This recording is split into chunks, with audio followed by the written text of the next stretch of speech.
జటాధర శివ శివ అంటున్నారు.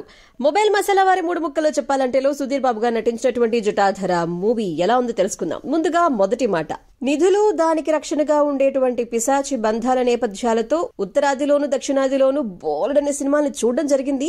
ఈ జటాధర కూడా ఆ కోవకు సంబంధించినటువంటి సినిమానే. ప్రధానంగా ధన పిశాచి బంధనం నేపథ్యంతో సాగుతుంది. నిజానికి ఈ తరహా కథల్ని చాలాసార్లు చూసాం.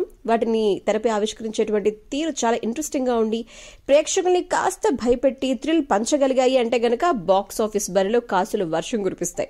మరి ఈ జటాధర ఎలా ఉందో, ఆ మ్యాజిక్ చేసిందో లేదో తెలుసుకుందాం. నంబర్ 2, పూర్వం నిధుల్ని భూమిలో ఎందుకు దాచిపెట్టేవారు, దానికి రక్షణగా ధనపిశాచి బంధనాన్ని ఎందుకు వేసేవారో వివరిస్తూ కథను మొదలుపెట్టి నేరుగా లంకి బిందెల ఎపిసోడ్ను తెరపైకి తీసుకొచ్చేస్తారు డైరెక్టర్. కానీ ఘోస్ట్ హంటర్ గా హీరో పాత్ర తెరపైకి వచ్చినప్పటి నుంచి కథనాలు ముందుకి సాగవు.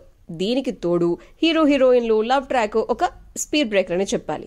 హీరో రుద్రారంలో అడుగు పెట్టడంతో అసలు కథ మొదలవుతుంది. ఆ క్రమంలో వచ్చేటువంటి ఇంటర్వెల్ బ్యాంగ్ మరీ థ్రిల్ పంచకపోయినా ఓకే అనిపిస్తుంది. సో ఫైనలీ ఎలా ఉంది ఏంటి అంటే గనక ప్రీ క్లైమాక్స్ లో హీరోకి ధనపిశాచికి మధ్య జరిగేటువంటి వార్ సీక్వెన్స్ కూడా కొంచెం సాగదీసారా అనిపిస్తుంది.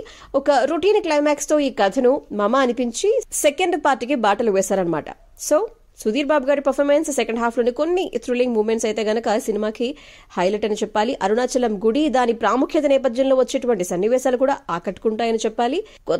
కొత్తదనం లేకపోయినా ఊహలకు అందేటువంటి సన్నివేశాలు వచ్చినా ఫస్ట్ హాఫ్ అయితే గనక మైనస్ అనే చెప్పాలి.